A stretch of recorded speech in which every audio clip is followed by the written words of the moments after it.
नमस्कार, जोहार। आप लोग कैसे हैं? आई होप आप लोग स्वस्थ और मस्त होंगे और अपनी बोर्ड परीक्षा की तैयारी बहुत ही ज़बरदस्त तरीके से कर रहे होंगे। प्यारे बच्चों, आज की क्लासेस आप सभी के लिए बहुत ही महत्वपूर्ण होने वाला है, बहुत ही खास होने वाला है, क्योंकि इस क्लास में हम लोग जो है क्लास 12 के, जी हाँ प्यारे बच्चों, क्लास 12 के हिस्ट्री का चैप्टर 4 विचारक विश्वास और इमारतें, जो कि सांस्कृतिक विकास, जो कि हम लोग जो है 600 ईसा पूर्व से लेकर के 600 ईस्वी तक की जो है पूरी यहाँ पे जो है हम लोग जो है अच्छे से पढ़ाई कर रहे हैं, इस चैप्टर को देख रहे हैं। लेकिन यह जो चैप्टर है वो आपका ये पार्ट 2 होने वाला है। पार्ट 1 में हम लोग जो है इस चैप्टर से रिलेटेड बहुत सारे टॉपिक पर डिस्कस कर चुके हैं, जैसे कि स्तूप क्या है, स्तूप को जो है कैसे बचाया गया, जैसे कि जो है नेपाल के जो बेगम है उनके द्वारा जो है अंग्रेजों से, फ्रांसीसी जो है अधिकारियों से जो है किस प्रकार से बचाया, अमरावती का स्तूप जो है वो किस प्रकार से नष्ट हो गया, क्या कारण रहा, पूरा चीज हम लोग जो है डिस्कस करके जान चुके हैं, पढ़ चुके हैं। आगे हम लोग जो है टॉपिक पर जो है डिस्कस करने वाले हैं। उससे पहले प्यारे बच्चों, जितने भी विद्यार्थी इस क्लास को देख रहे हैं, अपने सभी छोटे भाई बहनों के साथ, अपने दोस्तों के साथ, फ्रेंड सर्कल में, व्हाट्सएप ग्रुप में, फेसबुक ग्रुप में इसे शेयर जरूर करते जाइएगा। और चैनल पर पहली बार है, चैनल को सब्सक्राइब करने के साथ बेल आइकन को प्रेस कर लीजिए। और एक महत्वपूर्ण बात है, जो कि आप लोगों का लगातार ये कॉल आ रहा है, लगातार आप लोग व्हाट्सएप पर मैसेज करके पूछ रहे हैं कि भैया अभी जो है हमें जो है क्लास 12 के आर्ट्स वाले बैच में जुड़ना है। तो प्यारे बच्चों, आप सभी का स्वागत है। आप जल्दी जल्दी जो है जुड़ जाइए, क्योंकि अब समय बिल्कुल भी नहीं बचा हुआ है, कि लगभग जो है 4 से 4.5 महीना का ही समय बचा हुआ है। और इन 4.5 महीने में आप लोगों का जो है सिलेबस कवर करना है, रिवीजन भी करना है, फिर क्रैश कोर्स आप लोगों का आ जाएगा। इसलिए प्यारे बच्चों, जल्दी जल्दी जो है इस बैच में आप जल्दी जल्दी जुड़ जाइए। देखिए, बैच में जुड़ने से जो है आपको ये फायदा होगा कि जो भी क्रैश कोर्स आने वाला है उसमें आपको जो 1 भी रुपया फी नहीं देना पड़ेगा। निःशुल्क आप लोग जो है वहाँ पे डायरेक्ट जो है जुड़ सकते हो, वही विद्यार्थी जो कि बैच में ऑलरेडी जुड़े हुए हैं, ठीक है। इसलिए आप लोग निश्चिंत होकर के जो है आप बैच में जुड़ जाइए और अपनी पढ़ाई को मजबूत कीजिए, अपनी तैयारी को एकदम काफी जो है लेवल तक पहुंचा दीजिए, ताकि इस बार बोर्ड की परीक्षा में आप जो है स्टेट टॉप कर सको, आप जो है डिस्ट्रिक्ट टॉप कर सको, ठीक है। चलिए प्यारे बच्चों, आगे की टॉपिक पर हम डिस्कस करते हैं। तो देखिए बच्चों, इसी चैप्टर का, यानी कि ये जो है आपका चौथा चैप्टर का जो है आगे का टॉपिक है पृष्ठभूमि, यज्ञ और विवाह। चलिए इस टॉपिक पर हम लोग पूरा डिस्कस करते हैं, अच्छे से समझते हैं क्या कुछ इसमें बताया गया है। देखिए प्यारे बच्चों, ध्यान से देखेंगे कि इस ऐतिहासिक विषय, जबकि 6ठी शताब्दी ईसा पूर्व से लेकर कि धार्मिक पृष्ठभूमि के जो है मुख्य बिंदु नीचे दिए गए। चलिए हर एक बिंदु को हम लोग बारीकी से समझेंगे, हर एक बिंदु को प्यारे बच्चों हम लोग जो है बारीकी से समझने वाले हैं। देखिए प्रथम जो है सहस्त्राब्दी सदी, है ना, प्रथम जो है 17वीं जो है सदी में है, 17वीं शताब्दी ईसा पूर्व, जो कि चिंतन का काल कहा जाता है। इस शताब्दी में बच्चों याद रखिएगा कि ये जो है विश्व का एक महत्वपूर्ण जो है मोड़ माना जाता है। याद रखिएगा, ईसा पूर्व प्रथम जो है 17वीं शताब्दी का जो समय है वो विश्व इतिहास में एक महत्वपूर्ण जो है मोड़ माना जाता है। इस काल में जो है भारत में महावीर स्वामी और महात्मा बुद्ध, ईरान में जो है जर युस्त्र, चीन में जो है खुगस्ती, है ना, कंफ्यूशियस, और जो है यूनान में जो है सुकरात, प्लेटो में अरस्तु जैसे विचारकों का जो है उदय हुआ है। देखिए 17वीं सदी में क्या है प्यारे बच्चों कि यह जो है एक इतिहास का जो एक महत्वपूर्ण जो है पड़ाव माना जाता है। और इसी जो है कड़ी में 17वीं शताब्दी में जो है अनेक विचारकों का जो है उदय भी हुआ है। जैसे कि हमने यहाँ पे नाम पढ़ा कि जो है महावीर स्वामी का, है ना, महात्मा बुद्ध का जो है उदय हुआ है। फिर उसके बाद जो है ईरान में जो है थुस्त्र का जो है हुआ है। चीन में जो है आपका कॉन्फ्यूशियस का जो है इसका उदय हुआ है। यूनान में भी हुआ है ना, यूनान में जो है सुकरात का, प्लेटो व अरस्तु जैसे जो है महान विचारकों का उदय हुआ है। आगे हम लोग पढ़ेंगे कि वे जीवन में जो है राशियों, पुनर्जन्म के सिद्धांतों और जो है मनुष्य तथा ब्रह्मांड के संबंधों को समझने का प्रयास कर रहे थे। क्लियर है ना। आगे आप लोग पढ़ते जाएंगे, इसको आप लोग अच्छे से समझते जाइएगा और जहां पे डाउट होगा आप लोग जरूर पूछते जाइएगा, ठीक है। चलिए अब आगे आता है यज्ञों की परंपरा। और इसी शताब्दी में, यानी कि 17वीं शताब्दी में ही यज्ञों की परंपरा की भी शुरुआत हुई है। इसको अच्छे से समझेंगे। यज्ञों की परंपरा, देखिए याद रखिएगा, बुद्ध और महावीर से पहले जो है भारत में ऋग्वैदिक काल था, जो कि 1500 ईसा पूर्व से लेकर के 1000 ईसा पूर्व तक जो है के काल को जो है ऋग्वैदिक काल कहा जाता है। और इसी काल में जो है ऋग्वेद की जो है रचना की गई है, ऋग्वेद का जो है उत्पत्ति हुई है।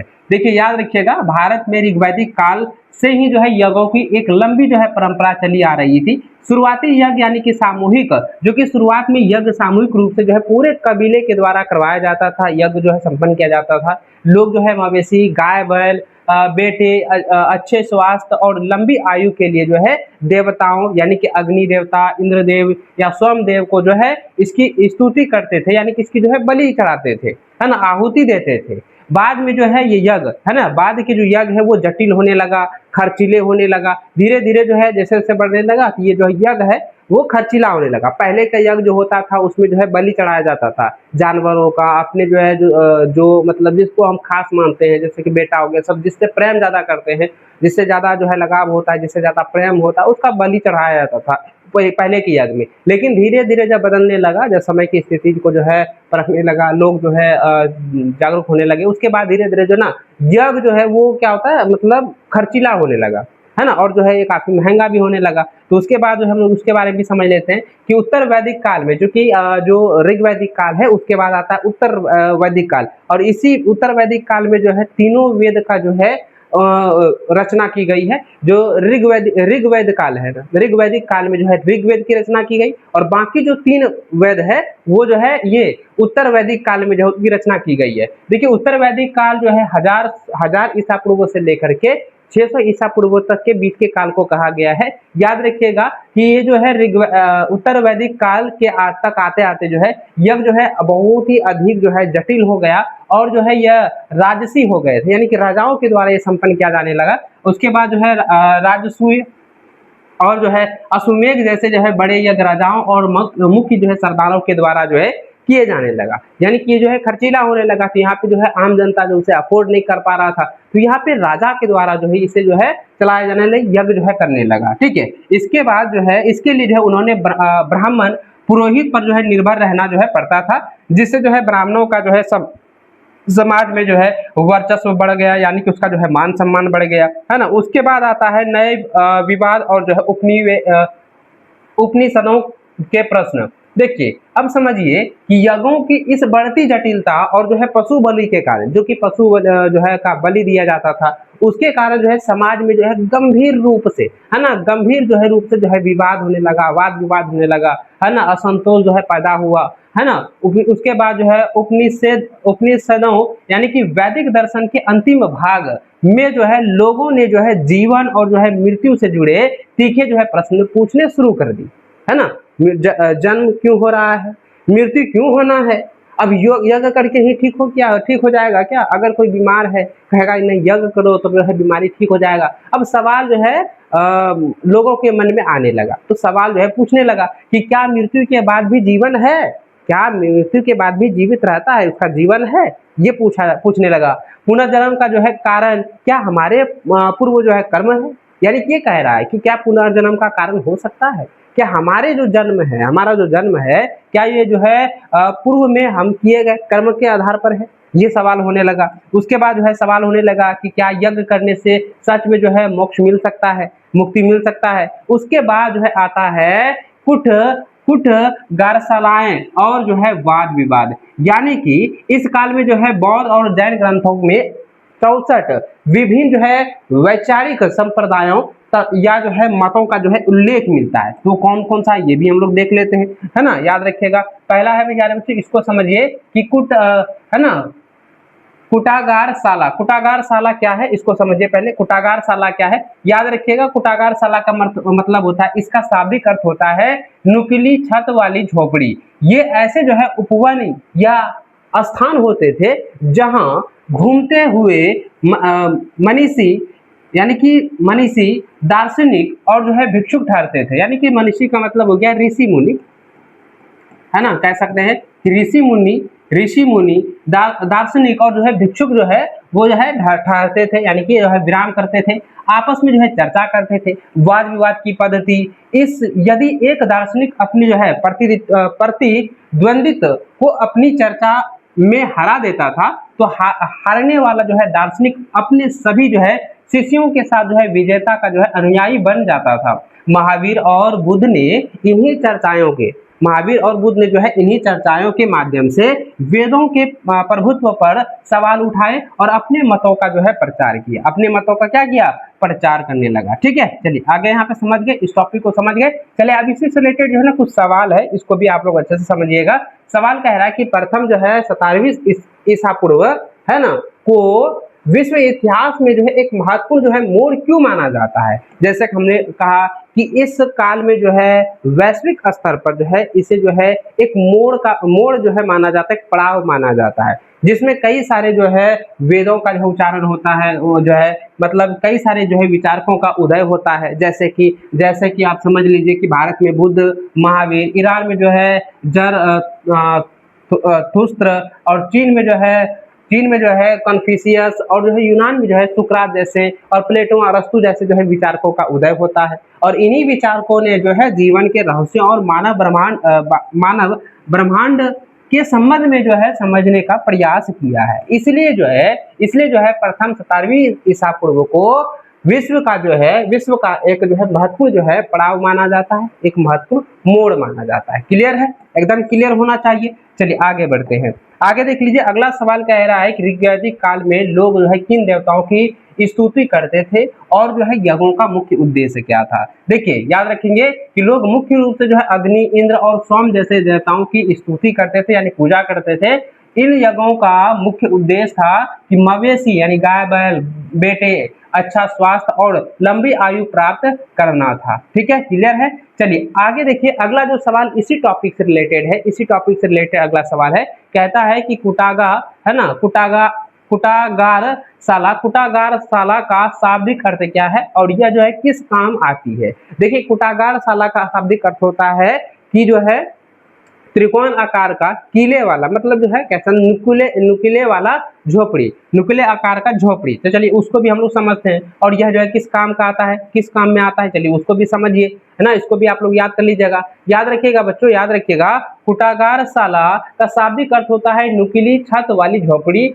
यह ऐसे उपवन या स्थान होते थे जहां विभिन्न संप्रदायों के दार्शनिक और भिक्षु जो है ठहरते थे, जीवन व दर्शन से जुड़े विषयों पर आपस में जो है वाद विवाद यानी कि चर्चा करते थे। क्लियर है ना, चर्चा करते थे। बिल्कुल। चलिए आगे बढ़ते हैं। आगे देखिए, अगला जो है इसी से रिलेटेड एक सवाल और भी है। कह रहा है कि उपनिषदों के विचारकों, सवाल यहाँ पे है, कह रहा है उपनिषदों के विचारकों ने यज्ञों की परंपरा के विपरीत जो है किन नए प्रश्नों पर विचार करना शुरू किया। तो उत्तर लिखेंगे कि उत्तर वैदिक काल में जब यज्ञ जटिल होने लगा, खर्चीला होने लगा, तब जो है उपनिषदों के विचारकों ने केवल जो है कर्मकांडों तक सीमित ना रह करके वह जो है निम्नलिखित दार्शनिक प्रश्नों पर भी चिंतन शुरू कर दिया। अब जो है कौन कौन सा चिंतन शुरू किया, तो उन्होंने चिंतन शुरू किया, क्या मृत्यु के बाद भी जो है जीवन का कोई अस्तित्व है, तो क्या मृत्यु के बाद भी जीवन है, ये सवाल पूछने लगा। पुनर्जन्म का क्या अर्थ है और क्या यह हमारे पुनर्कर्मों पर जो है निर्धारित होता है, क्या यज्ञों और जो है बलि के माध्यम से परम सत्य यानी कि मोक्ष जो है पाया जा सकता है। ऐसे कई सारे जो है विचार जो उत्पन्न होने लगे, कई सारे सवाल जो है खड़े होने लगे, है ना। चलिए क्लियर है। आत्मा और ब्रह्मन यानी कि जो आत्मा और परमात्मा है उसका वास्तविक जो है स्वभाव क्या है, ये भी सवाल जो है उत्पन्न होने लगा। क्लियर है प्यारे बच्चों, इस प्रकार से आपको आंसर लिख देना है। चलिए आगे देखिए, अगला सवाल यहाँ पे कह रहा है कि बौद्ध और जैन ग्रंथों के अनुसार जो है तत्कालीन समाज में वाद विवाद की क्या पद्धति थी। तो आंसर लिखेंगे कि बौद्ध और जैन ग्रंथों के अनुसार उस दौर में वैचारिक जो है चर्चाओं की एक बहुत ही जीवंत जो है पद्धति थी। पहला, समाज में जो है लगभग 64 विभिन्न जो है वैचारिक संप्रदाय सक्रिय थे। दार्शनिक जैसे कि बुद्ध और महावीर एक स्थान से दूसरे स्थान घूमकर जो है आम लोगों और अन्य मनुष्यों यानी कि मनुष्यों हो जाएगा, आम मनुष्यों को अपने जो है सिद्धांतों से अवगत कराते थे। आम मनुष्यों कह सकते हैं कि आम जनता को जो है अपनी शिक्षा से जो है उसको अवगत कराते थे, अपने ज्ञान से उसको जो है अपने सिद्धांतों से उसको जो है अवगत कराते थे। क्लियर है, यहाँ तक क्लियर ना। चलिए आगे बढ़ते हैं। आगे देखिए, ये चर्चाएं जो है कुटागारशालाओं या उपवनों में होती थी। यदि कोई जो है दार्शनिक अपने जो है प्रतिद्वंदित्व को जो है तर्क वितर्क में पराजित कर देता था, तो पराजित दार्शनिक जो है अपने शिष्यों के साथ विजेता का अनुयायी शिष्य बन जाता था, यानी कि जो है विजय हो जाता था। जो हार जाता था तो हारने वाला जो चर्चा करने वाला लोग होता है ना, जिसको हम यहाँ पे कहा गया है तर्क वितर्क करने वाले पराजित हो जाते थे, तो वो जो है पराजित दार्शनिक जो होता था, पराजित जो हारा हुआ दार्शनिक होता था, वो विजय दार्शनिक के छत्र छाया में रहता था, उसका शिष्य बन करके रहता था। ठीक है, चलिए आगे क्लियर है, यहाँ तक क्लियर है ना। चलिए आगे देख लीजिए। अगला सवाल कह रहा है कि ऋग्वैदिक काल से लेकर के 6ठी शताब्दी ईसा पूर्व तक भारत में यज्ञों की परंपरा में क्या क्या जो है बदलाव आए, स्पष्ट कीजिए। उत्तर लिखना है। भारत में यज्ञों की परंपरा समय के साथ साथ सरल से अत्यंत जो है जटिल रूप में बदल गया। प्रारंभिक चरण में जब ऋग्वैदिक काल का समय था, उस दौरान में यज्ञ जो है बहुत ही सरल होते थे। ये पूरे जो है कबीले और परिवार द्वारा जो है सामूहिक रूप से जो है किए जाते थे। इसके लिए जो है किसी बड़े पुरोहित वर्ग की अनिवार्य आवश्यकता नहीं होती थी। प्रार्थनाएं जो है प्राकृतिक शक्तियों और जो है बुनियादी सुखों, मवेशी संतानों, लंबी जो है उम्र के लिए होती थी। लेकिन जब जब आगे जो है ऋग्वैदिक काल के बाद जब उत्तर वैदिक काल आया, उसमें जो है ये यज्ञ जो है वो जटिल होने लगा, खर्चीला होने लगा। तो समय जब बीतने लगा, समय जो है बीतने के साथ साथ यज्ञों में जो है यज्ञों में कर्मकांडों और नियमों की संख्या बढ़ गई। अब पशुओं के बड़े पैमाने पर जो है बलि दी जाने लगी, और जिससे जो है कृषक समाज में असंतोष फैल गया। जो खेती करते थे, है ना, जो किसान वर्ग के लोग थे, उसमें जो है असंतोष जो है फैलने लगा, असंतोषजनक जो है फैलने लगा। उसके बाद जो है ये धीरे धीरे जाकर के राजशाही यज्ञ में बदल गए, यानी कि राजाओं के द्वारा जो यज्ञ होने लगा, है ना, बड़े बड़े अधिकारियों के द्वारा यज्ञ होने लगा, राजशाही यज्ञों का उदय होने लगा।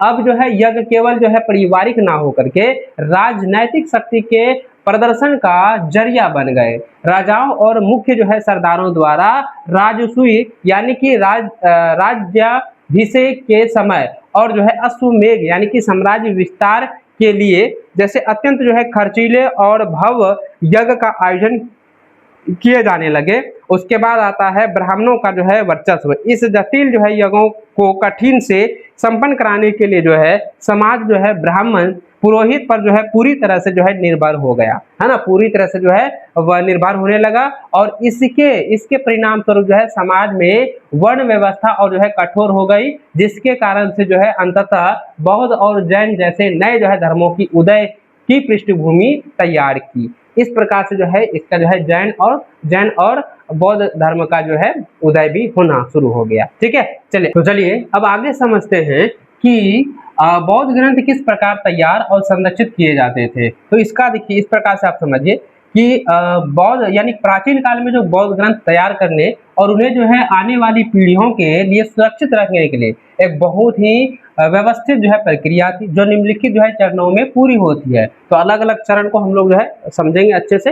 देखिए, पहला चरण है मौखिक परंपरा यानी ओरल ट्रेडिशनल। देखिए, ओरल ट्रेडिशनल में क्या था, समझिए उसको कि बुद्ध की जो जीवन काल है ना, बुद्ध के जीवन काल में महात्मा बुद्ध अपने जो है उपदेश हमेशा जो है मौखिक यानी बोलकर के रूप में जो है दूसरों को प्रदान करते थे, दूसरे को बताया करते थे, यानी कि वो बोल करके ही संबोधन करते थे। और उनके जीवन काल में उनकी जो है किसी भी शिक्षा को लिखा नहीं गया था। चर्चा और याद रखना, शिष्य जो है उनके उपदेशों को ध्यान से सुनते थे और जो है आपस में उन पर जो है चर्चा करते और उन्हें जो है कंठस्थ यानी कि याद कर लेते थे। उसके बाद जो है दूसरा चरण आता है कि पहली जो है बौद्ध संगीति और जो है संकलन, है ना। चलिए इसको भी आप समझ लीजिए। देखिए, सभा का जो आयोजन होने लगा, है ना, बुद्ध की जो है जो शिक्षा है उसका उपदेश को जो है संरक्षित रखने के लिए सभा का भी आयोजन होने लगा। बुद्ध को जो है परिनिर्वाण यानी कि मृत्यु के बाद उनके जो है वरिष्ठ शिष्यों ने वैशाली यानी बिहार में एक बड़ी जो है सभा संगीति बुलाई, सत्यापन का संकलन हुआ और इस सभा में बुद्ध के सबसे प्रिय शिष्य जो है आनंद ने बुद्ध के उपदेशों यानी कि सूत्र को सुनाया और उपाली ने संघ के नियमों यानी कि विनय को जो है दोहराया। सभी भिक्षुओं ने मिलकर जो है इन पर जो है सहमति जताई और इनका जो है संकलन किया। इन्हें ही बाद में जो है त्रिपिटक कहा गया। त्रिपिटक कहा गया। त्रिपिटक का मतलब होता है तीन टोकरी, है ना। त्रिपिटक के बारे में पूरी तरह से हम बताए हैं, तीनों जो है पिटक के बारे में बताए हैं, तीनों नियम के बारे में आपको हम ऑलरेडी बता चुके हैं। चलिए आगे समझिए, जो तीसरा है प्यारे बच्चों की ताड़ के पत्तों पर लेखन, जिसको हम लोग कहते हैं अभिलेख, अभिलेख ना कहते हैं। चलिए अब देखिए, ताड़ के पत्तों पर जो है लेखन होता था, यानी कि लिखित रूप की जो है इसके बाद शुरुआत हुआ, है ना। लिखित में कई सदियों तक जो है ये ग्रंथ केवल याद रखकर यानी कि मौखिक रूप से ही आगे बढ़ाए गए। और पांडुलिपियां जो है तैयार करना, लगभग पहली शताब्दी ईसा पूर्व में श्रीलंका में इन्हें जो है पहली बार जो है ताड़ के पत्तों या जो है बर्च की छाल पर जो है लिखा गया, यानी कि ये जो है उपदेश थे, जो कि बुद्ध का जितना भी उपदेश था उसके शिष्यों के द्वारा पहले जो है बोल करके सुनाया जाता था, है ना। उसको याद करके जो है सभी को जो है बताते थे। लेकिन धीरे धीरे जो है यह जो है श्रीलंका में सबसे पहले जो है इस शुरुआत में जो है शुरुआत में कई सदियों तक इसको जो है बोल करके ही सुनाया, मौखिक रूप में सुनाया। उसके बाद आता है यह जो है लगभग पहली शताब्दी ईसा पूर्व में, है ना, जो कि पहली बार जो है ताड़ के पत्तों या जो है बर्ज की छाल पर जो ये लिखा गया, गुदा गया, है ना। उसके बाद जो है तैयार करने की इसकी विधि भी थी कि पत्तों को जो है सुखाकर उन पर जो है स्याही से हाथ से जो है लिखा जाता था पांडुलिपि। इसके बाद जो है सभी पत्तों को एक साथ जो है रखकर उनके बीच में छेद करके जो है धागे से बांध दिया जाता था और उन्हें सुरक्षित रखने के लिए जो है लकड़ी के सुंदर कवर यानी डिब्बे में जो है रखा जाता था। इस प्रकार से उसे जो है संरक्षित किया जाता था। और चौथा चरण है संरक्षण की तकनीक। देखिए संरक्षण का तकनीक जो है पहले अलग तरीके से था, अलग ढंग से था। अभी तो भाई संरक्षण का तरीका बहुत है ना, बहुत ज्यादा है। देखिए संरक्षण की तकनीक में याद रखिएगा, मठों और जो है विहारों में सुरक्षा। इन बहुमूल्य ग्रंथों को बुद्ध मठों, है ना, और विहारों के पुस्तकालयों में बहुत ही सावधानी से रखा जाता था। नई जो है प्रतियां यानी कि नई कॉपियां बनाना, है ना, नई कॉपियां को बनाना छापे खाना के द्वारा। समय के साथ साथ जब पुरानी जो है पांडुलिपियां जो है खराब होने लगती थी तो कुशल लेखक मूल ग्रंथ को देखकर वो जो है उसकी नई जो है नकल या प्रति तैयार करते थे। इस तरह ग्रंथ सदियों तक जो है नष्ट होने से बच गए। उसके बाद जो है विदेशी यात्रियों द्वारा जो है अनुवाद भी उसे किया गया। चीन, तिब्बत, श्रीलंका में आए तीर्थयात्री जैसे कि फैयान और जो है हवेनसांग इन ग्रंथों को जो है प्रतियां अपने साथ जो है अपने देश ले गए। वहां उन्होंने जो है इनका चीनी और तिब्बती भाषा में जो है अनुवाद किया, जिससे भारत में मूल ग्रंथ नष्ट होने के बाद भी बौद्ध ज्ञान दुनिया में सुरक्षित रहा, है ना। इस प्रकार से जो है बौद्ध का ज्ञान को जो है संरक्षित व सुरक्षित जो है रखा गया। क्लियर है, उस टॉपिक को आप लोग अच्छे से समझ गए होंगे।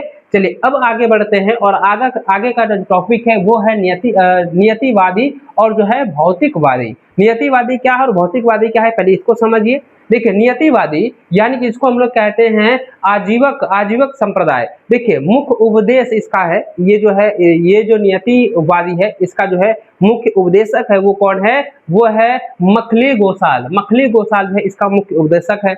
और इसका जो मूल सिद्धांत है कि यह जो है इस विचारधारा के अनुसार संसार की हर जो है घटना और मनुष्य की भाग्य पहले से ही तय है। यानी कि संसार में जितना भी घटना हो रहा है, मनुष्य का जो भाग्य है वो लिखा हुआ है, वो पहले से ही तय की गई है ना, यानी पूर्ण ही निर्धारित होता है। इसकी जो है मुख्य जो है मान्यताएं हैं कि मनुष्य जो है अपने कर्मों, तपस्या या जो है सद्गुणों से जो है अपने सुख दुख को बदल नहीं सकता। सुख और दुख जो है एक निश्चित मात्रा में मापे गए हैं, इन्हें ना तो घटाया जा सकता है और ना ही इसे जो है बढ़ाया जा सकता है। यानी सुख दुख जो है एक जो है प्रकार से वो जो है लिमिट कर दी गई है, ना ही इसको बढ़ा सकते हो ना घटा सकते हो, है ना। चलिए आगे देखते हैं। आगे है उदाहरण, जैसे आप समझिए कि जैसे कि धागे का एक गोला, है ना, फेंकने पर वह जो अपनी पूरी लंबाई तक जो है खुलकर ही रुक जाता है, यानी कि उसकी जो है लंबाई निश्चित है, खुलकर वो खत्म हो जाता है। इसी प्रकार जो है मूर्ख हो या विद्वान सभी को जो है नियति के रास्ते से गुजरते हुए अपने दुखों का अंत करना पड़ता है। ठीक है,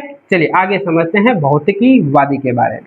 नियतिवादी के बारे में आप समझ गए, नियतिवादी के बारे में आप समझ गए। अब समझते हैं भौतिकवादी, है ना, भौतिकी यानी भौतिकवादी के बारे में। भौतिकवादी का मतलब हो गया लोकायत संप्रदाय। अब इसको समझिए। देखिए इसका मुख्य उपदेशक है अजित केशकम्बली, अजीत केशकंबली। और इसका सिद्धांत है, इस विचारधारा को आज जो है लोकायत या चारवाक दर्शन भी कहा जाता है। यह केवल उसी दुनिया को सच मानती है जो आंखों से दिखाई देती है। इसकी मुख्य मान्यताएं जो है इस प्रकार से है। इसकी मुख्य मान्यताएं हैं दान, यज्ञ, पुण्य, परलोक यानी दूसरी दुनिया, या क्रम जैसी जो है कोई चीज नहीं होती। ये सब जो है, ये सब जितना भी है, यज्ञ हो गया, दान हो गया, पुण्य हो गया, परलोक हो गया, है ना, ये सब जो है ना, ये सब जो है, ये सब जो है, ये खोखला झूठ है। इसका ये मुख्य जो है उपदेश है, मुख्य जो है इसका, है ना, याद रखिएगा, इसका जो है मुख्य मान्यताएं हैं। चलिए, मनुष्य जो है केवल 4 तत्वों से मिलकर बना हुआ है। पृथ्वी यानी मिट्टी, जल, अग्नि यानी गर्मी, और जो है वायु मतलब सांस। ये 4 जो है तत्वों से मिलकर के मनुष्य बना हुआ है। इसका ये मान्यताएं हैं, है ना। मनुष्य के मृत्यु के समय ये चारों तत्व जो है वापस जो है प्रकृति के मूल तत्वों में मिल जाते हैं और इंद्रियां जो है अंतरिक्ष का हिस्सा बन जाती है। मृत्यु के बाद जो है कुछ भी शेष नहीं बचता।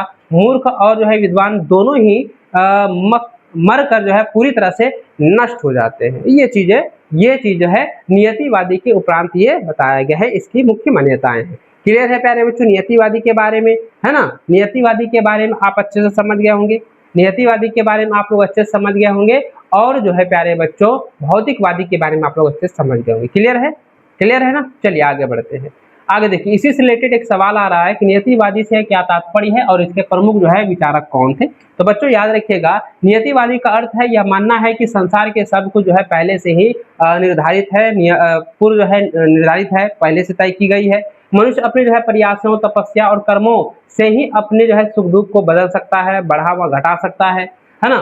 मतलब ये है कि अपने कर्मों को जो है सुख दुख को बदल, बढ़ा या घटा नहीं सकता, यानी कि निश्चित है, निर्धारित है, ठीक है। और जैसे धागे का गोला जो है फेंकने पर वह अपनी पूरी लंबाई तक खुलकर रुक जाती है, वैसे ही हर इंसान को जो है नियति के अनुसार जो है चलना पड़ता है। इसके प्रमुख जो है विचारक मखली गोशाल थे, जो आजीवन संप्रदाय से जुड़े थे। या एक नियतिवादी को ही जो है आजीवन संप्रदाय कहा गया है, इसको आप लोग नोट कर लीजिएगा, ठीक है।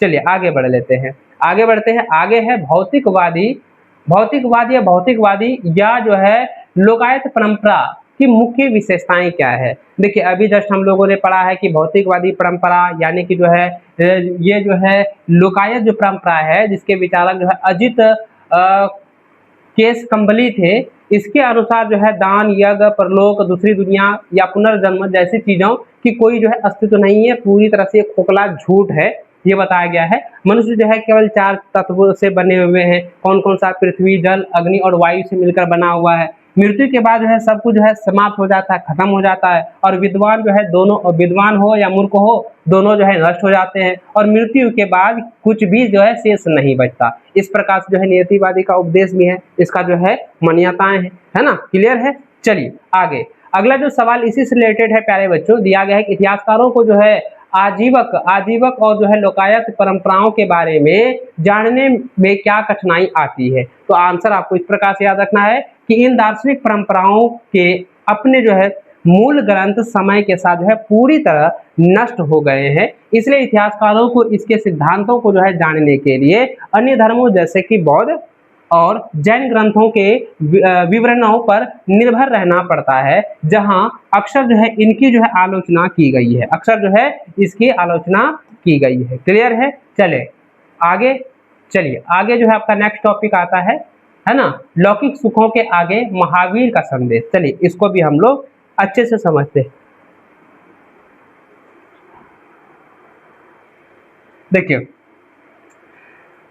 जैन धर्म के मूल सिद्धांत 6वीं सदी ईसा पूर्व में जो है वर्धमान महावीर के जन्म से पहले ही उत्तर भारत में प्रचलित थे। जैन परंपरा के अनुसार महावीर से पहले 23 शिक्षक हो चुके थे। उन्हें जो है तृतीयक कहा जाता था, तृतीयक कहा जाता था, है ना। लिखेंगे, यानी कि वे महापुरुष जो पुरुषों और महिलाओं को जीवन की नदी जो है पार पहुंचाते हैं, है ना, उसी को जो है तृतीयक कहा गया है, याद रखिएगा। चलिए आगे देख लीजिए। जैन दर्शन की जो है सबसे जो है महत्वपूर्ण अवधारणा यह है कि संपूर्ण विश्व प्राणवान है। पूरा जो संसार है वो क्या है, प्राणवान है।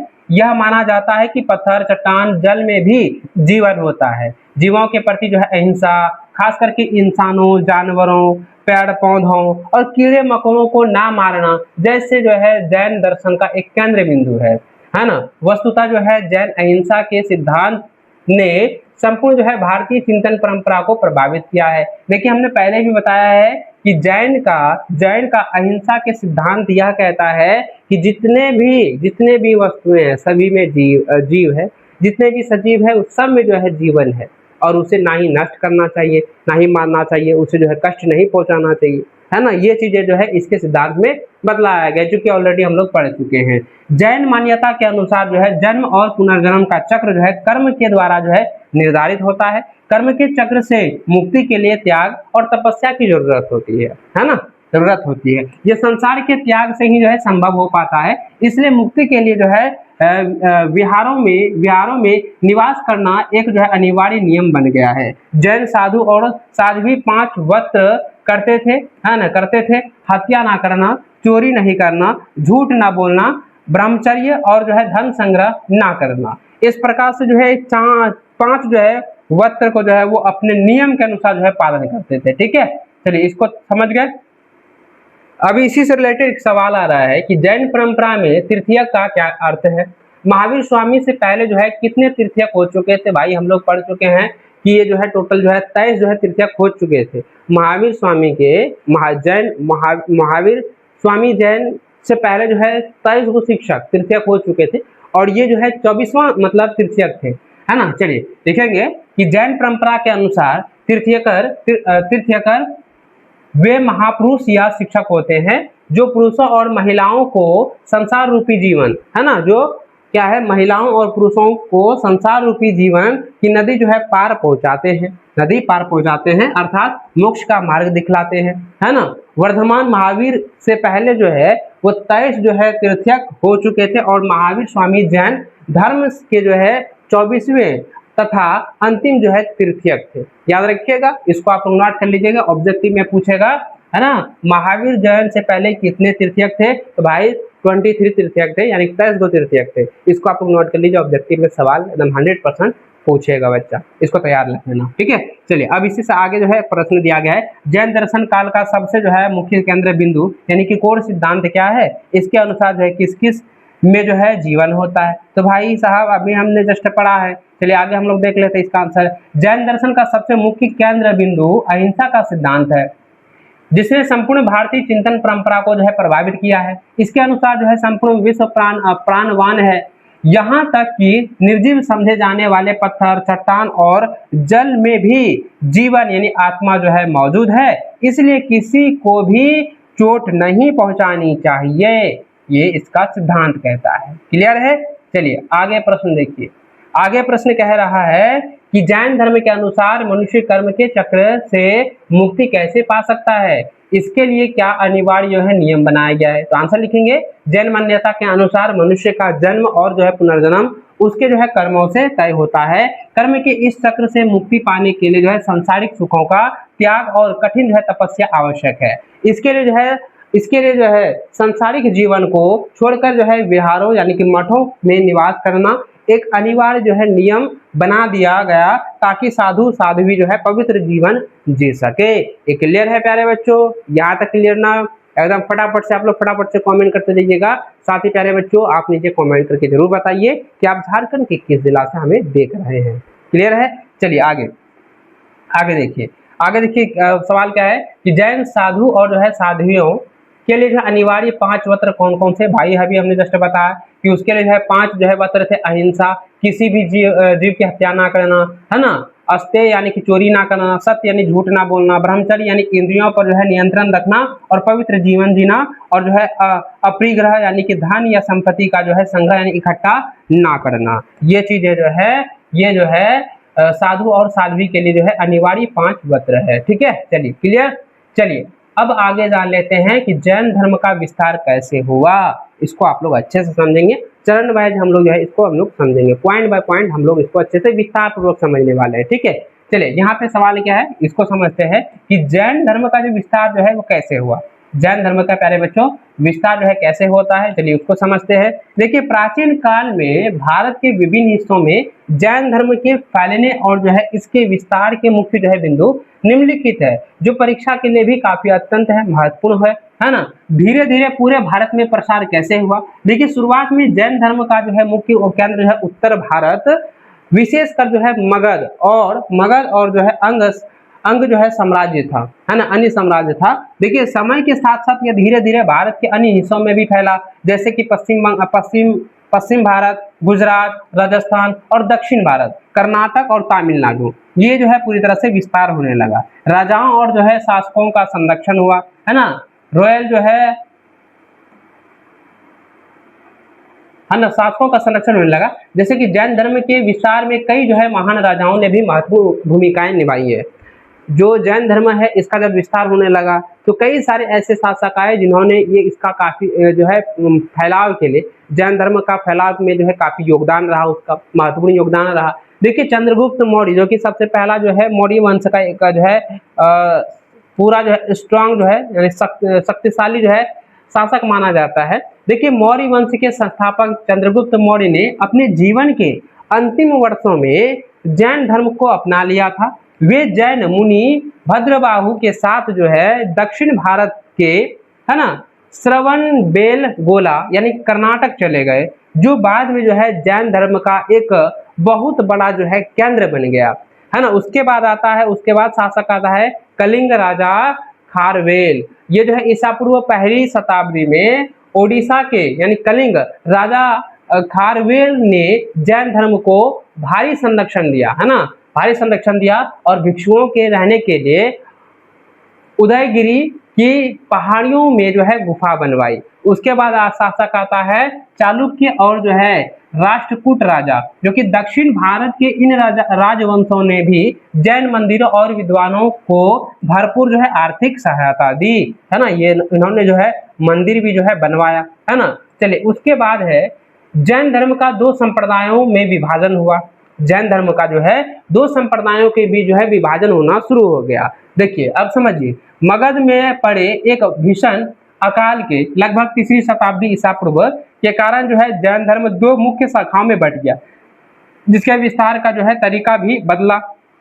पहला दिगंबर, जो कि भद्रबाहु के नेतृत्व में जो भिक्षु दक्षिण भारत चले गए, ये पूर्व जो है वैराग्य और जो है नग्नता का पालन करते, वस्त्र ना पहनते थे, है ना। उसके बाद आता है दूसरा आता है श्वेतांबर। पहला है दिगंबर, दूसरा है श्वेतांबर। देखिए श्वेतांबर में क्या होता है, स्थूल भद्र के नेतृत्व में जो मगध में ही रुक गए, ये सफेद वस्त्र का धारण करते थे, है ना। जो यहाँ पे याद रखिएगा, जैन धर्म जो है दो मुख्य शाखा में बट गया, पहला हो गया दिगंबर, दूसरा हो गया श्वेतांबर। दिगंबर में क्या होता था कि ये पूरी तरह से वैराग्य हो जाता था और ये जो है नग्नता को जो है धारण करने लगा, यानी बिना कपड़े का जो है वो धारण करने लगा। और उसके बाद एक रह गया श्वेतांबर, जो कि सफेद कपड़ा का धारण करता था। क्लियर है ना। चलिए अब जैन साहित्य और जो है प्राकृत भाषा का योगदान, चलिए इसको समझिए। जैन विद्वानों ने आम लोगों तक अपने संदेश पहुंचाने के लिए प्राकृतिक तमिल और जो है कन्नड़ जैसी क्षेत्रीय भाषाओं में भारी मात्रा में साहित्य लिखा। इन ग्रंथों जिन्हें जो है आगम कहा जाता है, कहा जाता है। सवाल आता है बच्चों, आगम किसे कहा जाता है? बच्चों याद रखिएगा, जैन साहित्य को ही आगम कहा गया है। जैन साहित्य या जैन ग्रंथों को ही आगम कहा जाता है ना।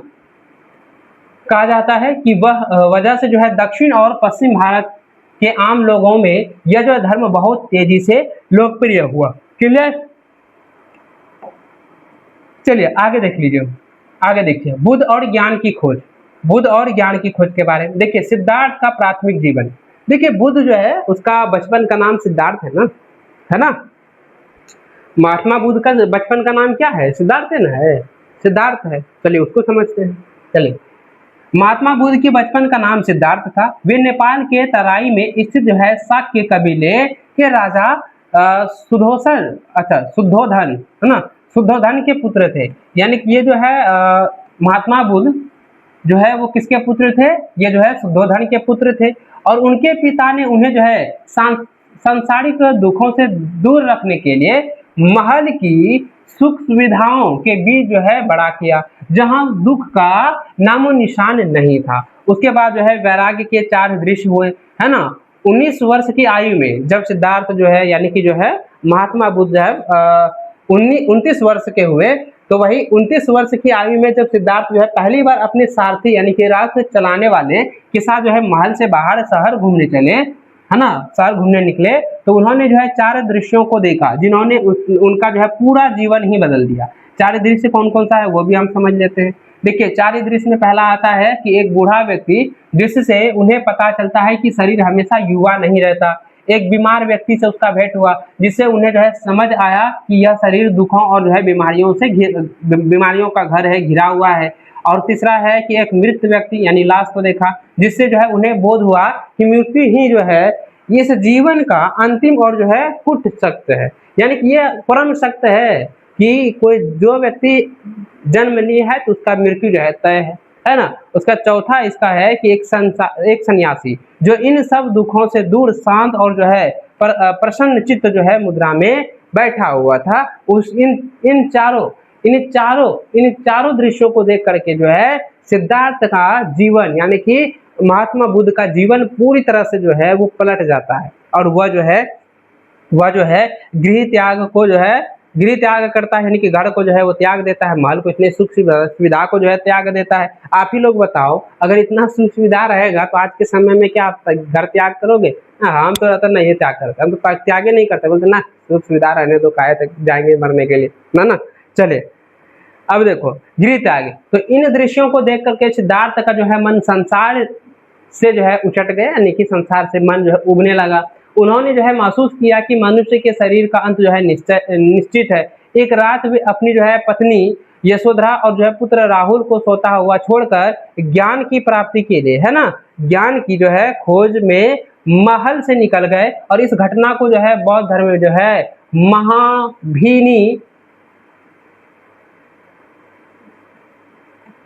महाभिनिष्क्रम जो है कहा गया है, महाभिनिष्क्रमण कहा जाता है। अच्छा ये है। चलिए उसके बाद जो है कठोर तपस्या जो है करने लगा और माध्यम मार्ग से चलने लगा।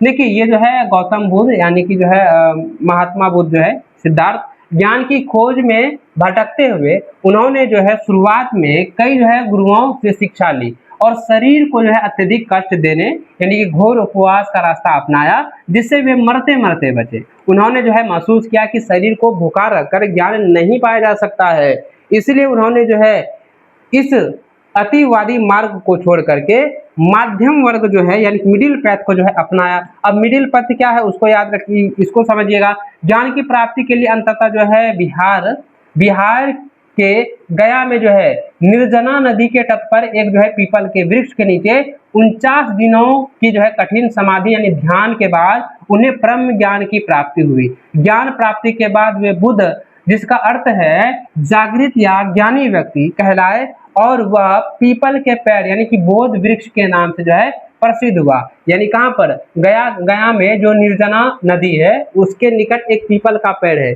वहीं पे आकर के वो बैठ जाता है और वो जो है 49 दिनों तक जो है पूरी तरह से गहन जो है वो मतलब वो तपस्या करने लगता है, और वही तपस्या में उसको जो है ज्ञान की प्राप्ति होती है। और उसी ज्ञान की प्राप्ति में के दौरान जो है गौतम बुद्ध जो है, जिसका अर्थ जो है जागृत या जो है ज्ञानी व्यक्ति के रूप में उभरता है, और जो है वह पीपल का पेड़ जो है वो बौद्ध वृक्ष के नाम से प्रसिद्ध हो जाता है। क्लियर है? चलिए अब इससे रिलेटेड कुछ सवाल है, इसको भी देख लेते हैं। सवाल आता है कि सिद्धार्थ यानी बुद्ध के जीवन को बदलने वाले 4 दृश्य कौन से थे? अभी हमने जस्ट पढ़ा है कि 4 दृश्य था, एक बूढ़ा व्यक्ति, एक बीमार व्यक्ति, एक लाश और एक जो है सन्यासी, यही था ना जी। चलिए वही चीज हमको यहाँ पे लिख देना है, बता देना है। देखिए सिद्धार्थ के महल के बाहर जो है पहली बार जो है नगर भ्रमण करते समय क्रमशः जो है 4 दृश्य देखे जिन्होंने उनका जो है जीवन ही पूरी तरह से बदल दिया है। पहला है एक वृद्ध व्यक्ति, एक बीमार व्यक्ति, एक लाश यानी मृतक, और जो है चौथा है एक सन्यासी, है ना, एक सन्यासी लिखेंगे। क्लियर है? चलिए दूसरा क्वेश्चन देख लेते हैं। दूसरा क्वेश्चन कह रहा है कि ज्ञान प्राप्ति के लिए सिद्धार्थ ने जो है शुरुआत में कौन सा मार्ग अपनाया और अंततः जो है उन्हें सफलता कैसे मिली? देखिए शुरुआत में जो है सिद्धार्थ ने अत्यधिक जो है काया क्लेश यानी शरीर को जो है अत्यधिक जो है कष्ट देने, वाला मार्ग अपनाया और जिसके कारण वे जो है मरते मरते बचे। अंततः अंत में जो है वह कठोर जो है अतिवादी तरीके को छोड़कर उन्होंने जो है मध्यम वर्ग चुना और बोध गया में एक पीपल के पेड़ के नीचे कई दिनों तक गहरा जो है ध्यान करके जो है ज्ञान को प्राप्त किया। इस प्रकार से आपको आंसर लिख देना है। देखिएगा जितना भी क्वेश्चन आंसर पढ़ा रहे हैं ना, जितना भी आपको टॉपिक बता रहे हैं एकदम सटीक और आसान भाषा में, इससे आपको जो है एक से बाद 2 बार रिवीजन करने के बाद पूरी तरह से याद हो जाएगा। टॉपिक को आप अच्छे से पढ़कर दिमाग में बैठा लीजिएगा। अगला सवाल लिख दिया गया कि इतिहासकारों ने जो है बुद्ध के जीवन और शिक्षाओं की जो है पुनर्रचना जो है किन स्रोतों के आधार पर की। तो याद रखिएगा कि इतिहासकारों ने बुद्ध ग्रंथों जैसे कि त्रिपिटक के गहन संपादन, अनुवाद और विश्लेषण के माध्यम से बुद्ध की जो है शिक्षाओं को समझा और इसके अलावा जो है बुद्ध की मृत्यु के लगभग 100 वर्ष बाद लिखे गए चरित्र लेखन यानी संतों की जो है जीवनियां से जो है उनके जीवन की घटनाओं की जानकारी जो है जुटाई गई। इस प्रकार से बच्चा ये जो है बुद्ध का पूरी तरह से समझ गए होंगे, है ना, गौतम बुद्ध के बारे में, उसको ज्ञान कैसे प्राप्त हुआ, उससे रिलेटेड जो सवाल था वो भी हम लोग देख चुके हैं। चलिए अब बुद्ध की जो शिक्षा प्राप्त है, शिक्षाएं जो है उसके बारे में हम लोग थोड़ा सा डिस्कस कर लेते हैं, उसको भी समझ लीजिए। देखिए बुद्ध की शिक्षाओं को सुत्तपिटक में दी गई कहानियों के आधार पर पुनर्गठित जो है किया गया है। हालांकि कुछ कहानियों में जो है उनकी अलौकिक शक्तियों का वर्णन है। दूसरी कथाएं दिखाती है कि अलौकिक शक्तियों की बजाय जो है बुद्ध ने जो है लोगों को विवेक और तर्क के आधार पर जो है समझाने का प्रयास किया। उदाहरण के लिए जब एक मरे हुए बच्चे की शोकमग्न माँ जो है मतलब जो है शोक में डूबी हुई माँ बुद्ध के पास आई तो उन्होंने बच्चे को जीवित करने के बजाय उस महिला को मृत्यु के अवश्य में भावी यानी कि निश्चित होने की बात समझाई। ये कथाएं जो है आम जनता की भाषा में रची गई थी जिससे इन्हें आसानी से समझा जा सकता है। बौद्ध दर्शन के अनुसार विश्व अनित्य है और लगातार जो है बदल रहा है।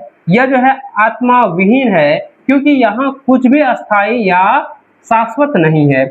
इस क्षण भंगुर दुनिया में जो है, ये क्षण भर की दुनिया में दुख जो है मनुष्य के जीवन का अंतर्निहित तत्व है। घोर तपस्या और विषयासक्ति के बीच मध्यम मार्ग अपनाकर जो है मनुष्य दुनिया के दुखों से मुक्ति पा सकता है। बौद्ध धर्म की प्रारंभिक परंपराओं में भगवान का होना या ना होना अप्रासंगिक था। ये सभी क्या था, वो अप्रासंगिक था। चलिए आगे देख लीजिए कि बुद्ध मानते थे कि समाज का निर्माण जो है इंसानों ने किया था, ना ही ईश्वर ने। इसलिए राजाओं और गृहपतियों को दयावान और जो है आचारवान होने की सलाह दी। ऐसा माना जाता है कि व्यक्तिगत प्रयास से सामाजिक परिवेश को बदला जा सकता है। ये जाहिर सी बात है, हम भी मानते हैं कि समाज का जो निर्माण है वो ईश्वर ने नहीं, खुद इंसान ने ही बनाया है। इंसान ने ही जो है समाज में भेदभाव को फैला है, ये ऊंच नीच को फैलाया है, ये चीज मान सकते हैं और ये मानते भी हैं। और व्यक्तिगत प्रयास करने के बाद जो है समाज बदल सकता है ये, लेकिन अभी प्रयास होता नहीं है ना। बुद्ध ने जो है जन्म मृत्यु के चक्र से मुक्ति, आत्मा ज्ञान और निर्वाण के लिए जो है व्यक्ति केंद्रित हस्तक्षेप और जो है सम्यक कर्म की कल्पना की। निर्वाण का मतलब था अहम यानी अहंकार और इच्छा का खत्म हो जाना, जिससे गृह त्याग करने वालों के दुख के चक्र का अंत हो सकता था। बौद्ध परंपरा के अनुसार है अपने शिष्यों के लिए उनका अंतिम निर्देश था, तुम सब अपने लिए खुद ही ज्योति बनो यानी कि अप दीपो भव, क्योंकि तुम्हें ही अपनी मुक्ति का रास्ता ढूंढना है। इस प्रकार से जो है बुद्ध की शिक्षा है। चलिए समझ गए। चलिए अब इससे रिलेटेड कुछ सवाल है, इसको भी आप लोग देख लीजिएगा। बुद्ध ने जो है लोगों को अपनी बात समझाने के लिए किस तरीकों को जो है प्राथमिकता दी, है ना। गद्यांश से एक उदाहरण देकर के आपको स्पष्ट करना है, जो हम लोग अभी गद्यांश पढ़े हैं। देखिए आंसर लिखना है कि बुद्ध ने लोगों को जो है समझाने के लिए किसी चमत्कार या और क्या है अलौकिक शक्ति के बजाय विवेक और तर्क का सहारा लिया। उदाहरण के लिए जब एक शोकमग्न माँ अपने मृत बच्चों को लेकर उनके पास आई तो उन्होंने जो है यानी कि बुद्ध ने जो है बच्चों की माँ को जो है अपनी अलैंगिक शक्ति से उसे जीवित करने की बजाय जो है महिला को बहुत ही तार्किक रूप से जो है समझाया कि मृत्यु जो है जीवन का एक अटल और निश्चित जो है सत्य है, इसे टाला नहीं जा सकता है, ना ही मृत व्यक्ति को जीवित किया जा सकता है। ठीक है, यहाँ तक क्लियर। चलिए इसी टॉपिक से अगला सवाल आपके सामने है कि गद्यांश के अनुसार बुद्ध दर्शन यानी बौद्ध दर्शन में विश्व यानी संसार और जो है ईश्वर के प्रति क्या दृष्टिकोण है। तो आंसर याद रखिएगा कि बौद्ध दर्शन के अनुसार यह संसार जो है अनित्य यानी कि क्षण भंगुर है और जो है लगातार बदल रहा है। यह संसार जो है आत्मा विहीन है क्योंकि यहाँ कुछ भी अस्थायी नहीं है। दुख जो है जीवन का मुख्य हिस्सा है। इसके अलावा प्रारंभिक बौद्ध धर्म में समाज के निर्माण में ईश्वर की कोई भूमिका नहीं मानी गई। बुद्ध का मानना है कि समाज का निर्माण जो है स्वयं इंसानों ने ही किया हुआ है। चलिए इस प्रकार से यह आंसर आपको याद रख लेना है। ठीक है, आगे देखिए अगला इसी का सवाल है कि बुद्ध के अनुसार मनुष्य जो है संसारिक दुखों से मुक्ति कैसे पा सकता है। निर्वाण का क्या कारण, निर्वाण का मतलब हो गया क्या, निर्वाण का क्या मतलब होता है बताइए। तो निर्वाण का मतलब होता है मनुष्य के भीतर अहंकार खत्म हो जाना, है ना। चलिए देखिए आंसर आपको याद रखना है कि बुद्ध के अनुसार मनुष्य जो है अत्यधिक जो है विलासिता यानी कि विषमयाशक्ति, है ना, विषमयाशक्ति और अत्यधिक कठोर तपस्या के बीच का रास्ता यानी मध्यम मार्ग अपनाकर जो है दुखों से मुक्ति पा सकता है। इसमें जो है निर्वाण का अर्थ यह है कि मनुष्य के भीतर जो अहम यानी अहंकार और जो है समस्त इच्छाएं का जो है पूरी तरह समाप्त हो जाना, जिससे जो है जन्म और मरण के चक्र का अंत होना। तो इस प्रकार से प्यारे बच्चों इसका आंसर लिख देना है। ठीक है, आगे देखिए आगे सवाल आपका आ रहा है कि महात्मा बुद्ध ने जो है अपने जीवन के अंतिम क्षणों में अपने शिष्यों को जो है क्या संदेश दिया था। देखिए महात्मा बुद्ध ने जो है अपने शिष्यों को अंतिम दिनों में अंतिम निर्देश देते हुए कहा था कि तुम सब अपने लिए जो है दुख ही ज्योति बनो, यानी कि तुम सब जो है अपने लिए दुख की ही ज्योति बनो क्योंकि तुम्हें दुख ही अपनी मुक्ति का रास्ता ढूंढना है। इसका अर्थ है कि मनुष्य को मोक्ष पाने के लिए किसी बाहरी चमत्कार के भरोसे रहने की बजाय अपने स्वयं के कर्मों और प्रयासों पर निर्भर रहना चाहिए। इस प्रकार से महात्मा बुद्ध ने अपने शिष्यों को जो है अंतिम क्षणों में यह ज्ञान दिया है, उपदेश दिया है। क्लियर है प्यारे बच्चों, क्लियर है ना। चलिए आगे देख लेते हैं, अगला टॉपिक है बुद्ध की अनुयायी। चलिए बुद्ध की अनुयायी के बारे में भी हम लोग अच्छे समझ लेते हैं। देखिए बुद्ध के संदेशों का प्रचार करने के लिए उनके शिष्यों ने एक दल यानी संस्था का गठन किया गया जिसे संघ कहा गया है। संघ में शामिल होने वाले लोग सदा जीवन जीते थे। उनके पास जो है जीवन यापन के लिए केवल आवश्यक वस्तुएं होती थी जैसे कि भोजन, मांगने के लिए एक कटोरा। क्योंकि वे दान यानी भिक्षा पर निर्भर रहते थे इसलिए उन्हें जो है भिक्षु कहा गया है। संघ का संचालन जो है गणराज्यों की तरह जो है लोकतांत्रिक पद्धति से होता है।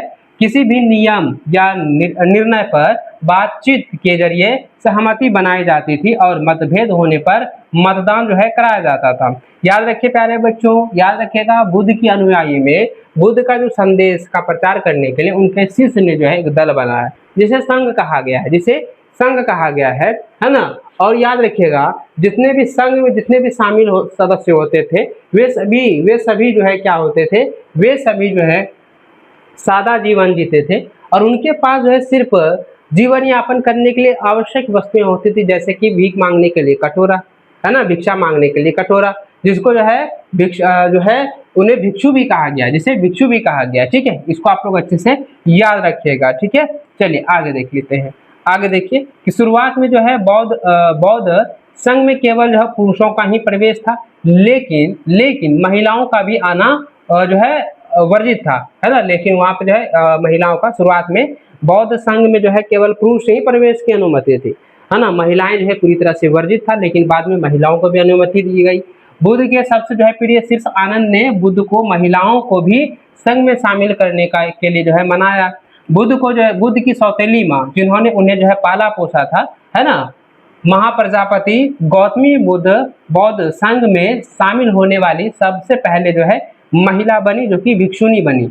कई जो है भिक्षुणियाँ आगे चलकर जो है बहुत बड़ी उपदेशिका और ज्ञानी बनी, जिन्होंने जो है निर्वाण प्राप्त कर लिया, यानी कि मोक्ष प्राप्त कर लिया। ऐसी जो है सम्मानित महिलाओं को बौद्ध धर्म में थेरी कहा जाता है और इनके द्वारा जो है रचित छंद यानी थेरी गाथा ग्रंथ में जो है संकलित भी की गई है, संकलित है। बौद्ध संघ की जो है सबसे बड़ी जो है विशेषता यह थी कि इसमें शामिल होने के लिए बाद सभी को एक समान माना जाता है, यानी कि जो भी इसमें शामिल हो जाता है उसको एक समान माना जाता है, सभी जो है भिक्षु ही माना जाता है। ठीक है, जैसे अलग अलग नदियां समुद्र में मिलकर अपनी जो है पहचान खो देती है, वैसे ही संघ में आने के बाद जो है व्यक्ति को अपनी पुरानी जाति, वर्ण या जो है सामाजिक प्रतिष्ठा को त्यागना पड़ता था। संघ की भीतर राजा, धनी गृहपति, व्यापारी से लेकर गरीब बुनकर, दास, शिल्पी और जो है सफाई कर्मी तक सभी एक साथ जो है भिक्षु के रूप में रहते थे, यानी कि सब एक साथ रहते थे, कोई जो है भेदभाव नहीं, कोई उच्च नीच नहीं, कोई बड़ा छोटा नहीं, सब एक समान रहा करता था, है ना। चलिए क्लियर है, चलिए क्लियर है ना।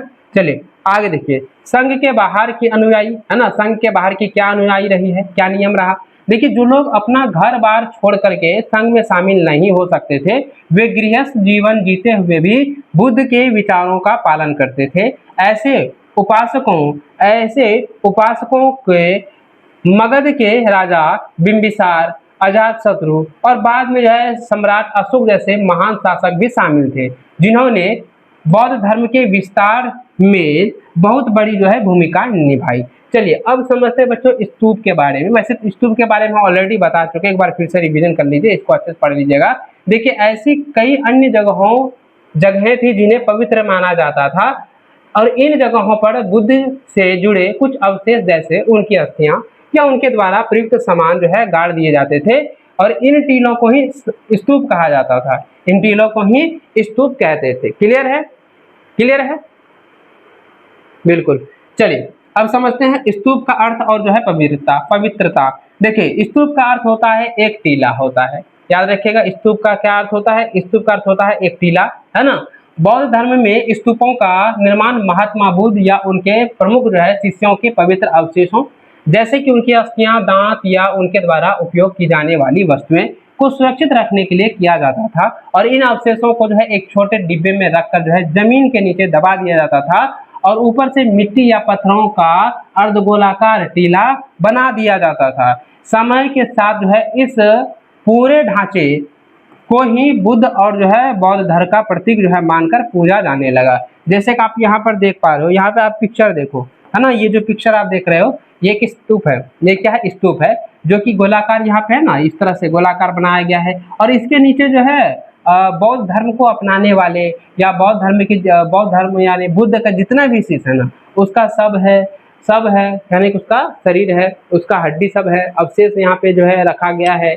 वो जो वस्तुएं अपनाते थे वो सारी वस्तुएं यहाँ पे इसके अंदर जो है दफनाया गया है, रखा गया है, इसी को स्तूप कहा गया है ना। चलिए, और इसी को जो है इसकी जो है पूजा भी की जाती थी, है ना। याद रखिएगा, बौद्ध धर्म का प्रतीक मानकर इसका पूजा भी क्या करते थे। देखिए, स्तूप जो है क्यों बनाए गए, पवित्र स्थल ये क्यों कहा गया, चलिए इसको भी समझिए।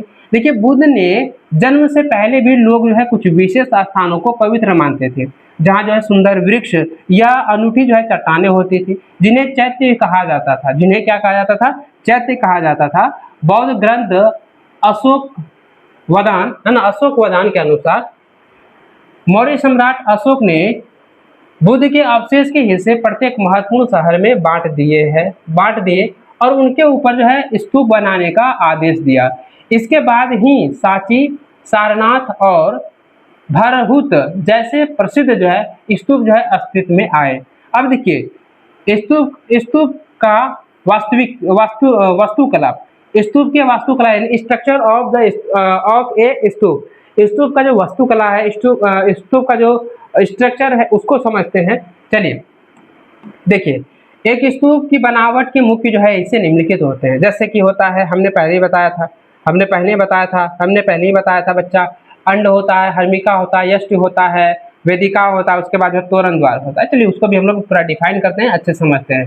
पहला होता है अंड, है ना, अंड देखिए याद रखिएगा, स्तूप का मुख्य हिस्सा होता है जो अर्धगोलाकार उल्टे कटोरे जैसा मिट्टी का टीला होता है, यानी ऊपर से इस तरह से जो है टीला जो बनाता था गोलाकार अर्धगोलाकार, उसी को जो है अंड कहा गया है।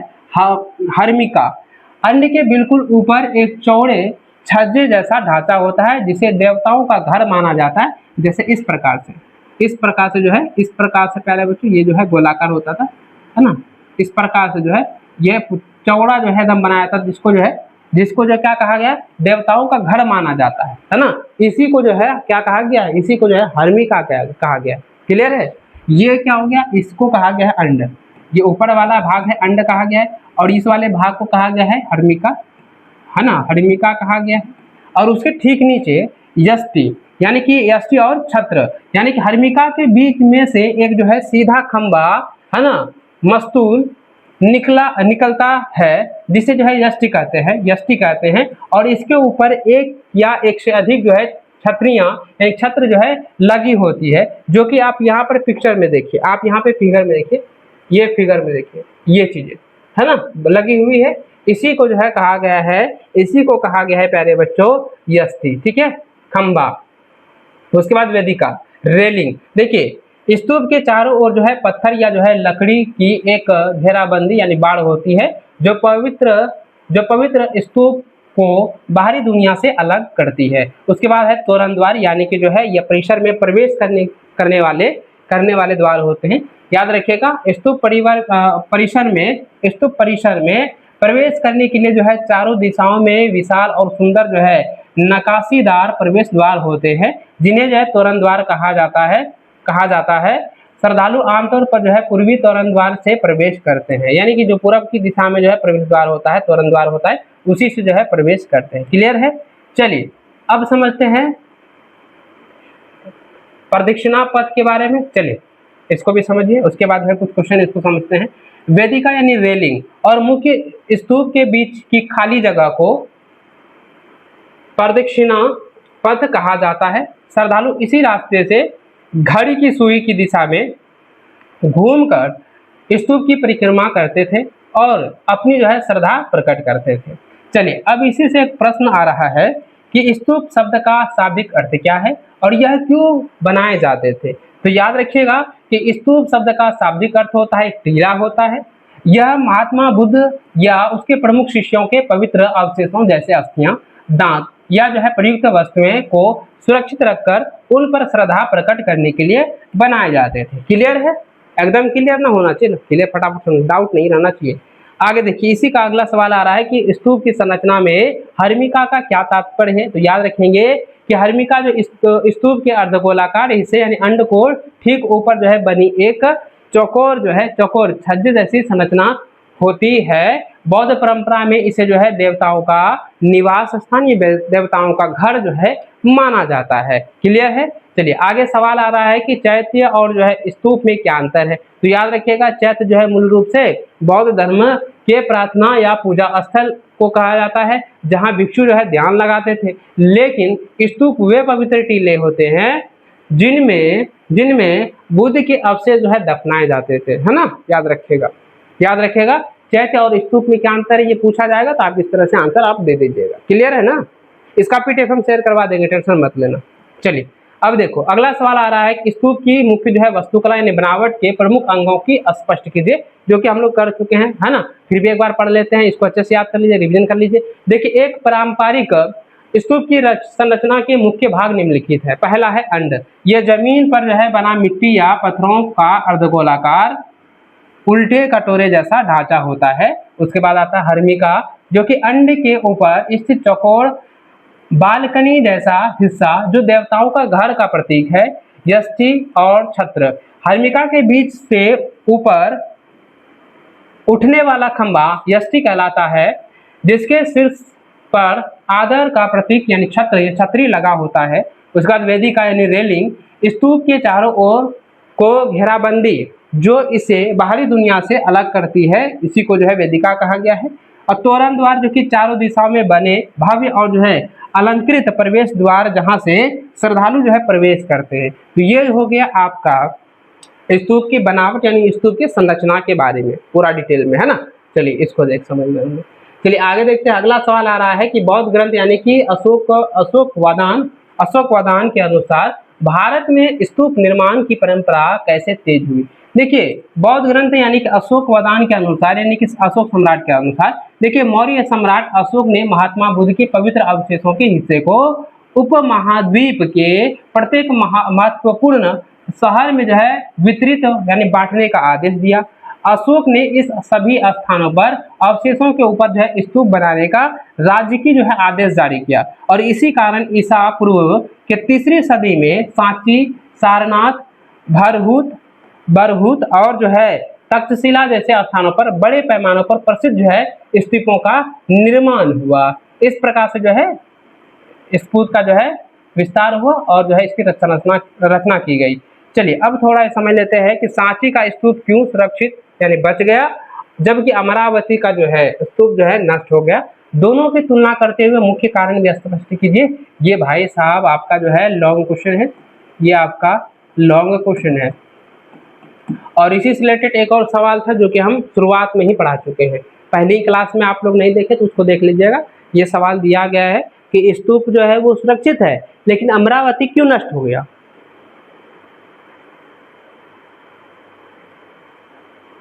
क्लियर है ना, थोड़ा हाफी आ रहा है क्योंकि समय बहुत ज्यादा हो रहा है। अभी कितना बज रहा है, लगभग अब 2 बज चुका है, 2 बजे रात है, ये रात का 2 बजे हम वीडियो शूट हो रहा है ये क्लास, है ना, इसलिए जो है थोड़ा हाफी आ रहा है। ठीक है, चलिए कोई दिक्कत नहीं। चलिए इसको हम लोग आंसर से समझते हैं कि सांची और अमरावती दोनों ही भारत के महान बौद्ध केंद्र थे, लेकिन परिस्थितियों के कारण जो है दोनों का हश्र जो है अलग अलग हुआ। अब यानी कि जो है सांची का स्तूप जो है वो सुरक्षित रहा और अमरावती का स्तूप जो है वो नष्ट हो गया। चलिए उसका जो है मुख्य कारण को समझते हैं। देखिए खोजकर्ता के समय जब खोज हो रहा था, खोज के समय जो है खोज का समय, इसकी खोज यानी कि ये जो है सांची का स्तूप जो है इसकी खोज 1818 में हुई, जब तक जो है पुरातत्व विज्ञान काफी विकसित हो चुका था और स्मारकों को उनके मूल स्थान पर रखने का महत्व जो है लोग जो है समझ चुके थे। लेकिन इसी के दौरान जो है अमरावती का जो स्तूप है, अमरावती का स्तूप जो है इसकी खोज 1796 में बहुत पहले हुई थी, जब स्मारकों के इन जो है सीटों यानी मूल स्थान पर संरक्षण के लिए कोई जो है नीति नहीं थी, जिसके कारण से ये नष्ट होना शुरू हो गया, है ना। उसके बाद है प्यारे बच्चों स्थानीय शासकों की भूमिका। देखिए भोपाल की बेगमों का इसमें बहुत ज्यादा जो है रोल रहा।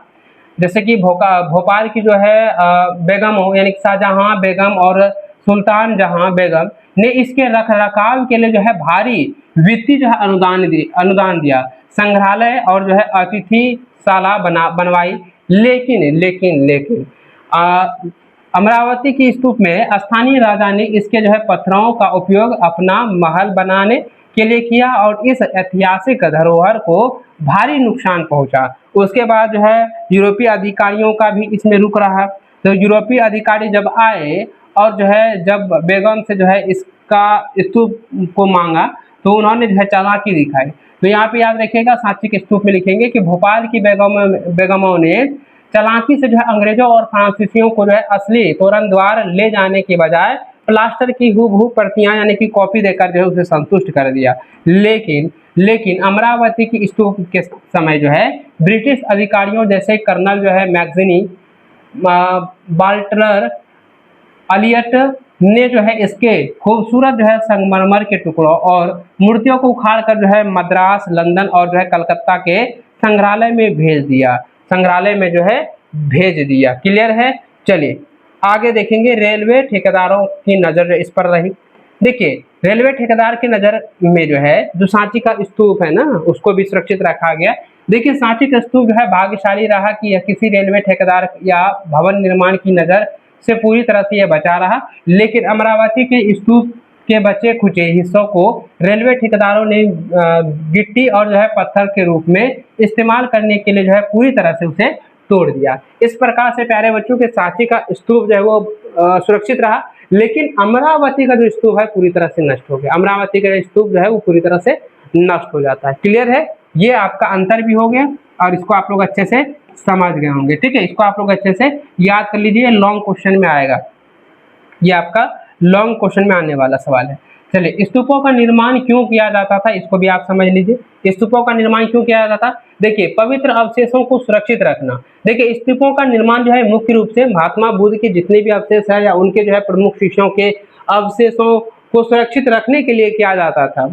और जो है इन अवशेषों में उनकी जो अस्थियां होती थी, दांत, राख या उनके द्वारा जो उपयोग की गई वस्तुएं जैसे कि भिक्षा पात्र या वस्त्र शामिल होती थी। और इन अवशेषों को एक छोटे डिब्बे में रखकर भूमि के नीचे जो है दबा दिया जाता था और ऊपर से टीला जो है बना दिया जाता था। इस प्रकार से जो है पवित्र अवशेषों की जो है सुरक्षा की जाती थी, है ना। उसके बाद है कि बुद्ध की उपस्थिति और ज्ञान का प्रतीक। ये माना जाता था कि प्रारंभिक में कि बौद्ध धर्म में जो है बुद्ध को मानव रूप यानी कि मूर्ति में नहीं दिखाया जाता था। ऐसे में पूरा जो है स्तूप ही महात्मा बुद्ध और उनके परिनिर्वाण यानी कि मोक्ष या मृत्यु का साक्षात जो है प्रतीक माना जाने लगा।